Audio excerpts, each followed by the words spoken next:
Easton is one of the most deprived areas in the UK, in the top 1% with not access to anything really. So there's a lot of young people hanging around getting into antisocial behaviour. The problems that we were encountering came from a street called Stapleton Road. It was dubbed by the press at the time as being the most dangerous street in the country. It was scruffy and untidy, but also it was well known for drug dealing, young people getting involved in gang activity, and some serious assaults were happening there. One of the boys who was occasionally involved in street violence across the M32 was stabbed and killed on Stapleton Road.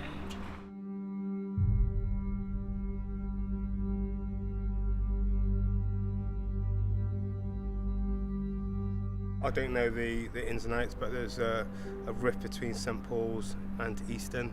I was only at a funeral probably a few weeks ago. St Paul's people fight against like Easton people for no reason really, just maybe because they're bored, so they just end up fighting and like stabbing each other and shooting and stuff like that.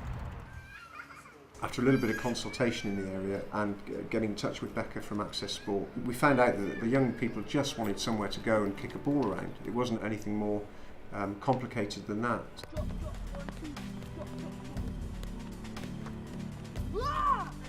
We set up this Easton Street Sports, and it started with about 14 or 15 young people on a Friday night, because that was the peak times for antisocial behaviour.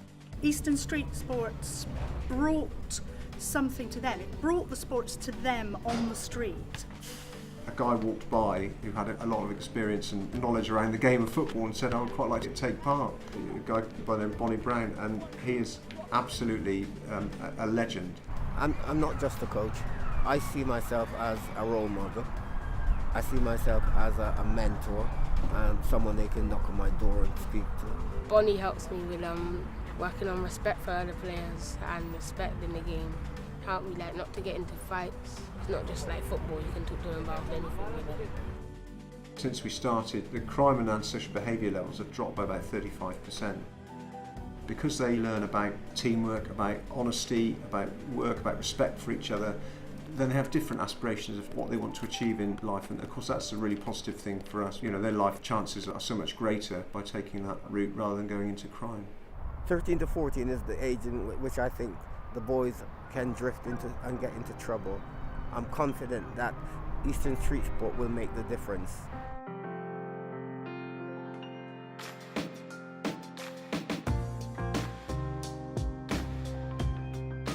Of the group of boys I've got here at the moment, we've had 2 that's gone to Bristol City, we've had several that's had trials with other clubs, and I've got 1 boy who is so highly rated that many clubs are looking at him at the moment.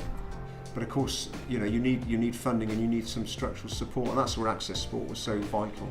Having Access Sport as a charity to come in and help and use the expertise that Becca has in terms of setting up projects so that they're not just a flash in the pan. So my role is to try and link everything together and to really make the project sustainable so it continues long into kind of many years to come.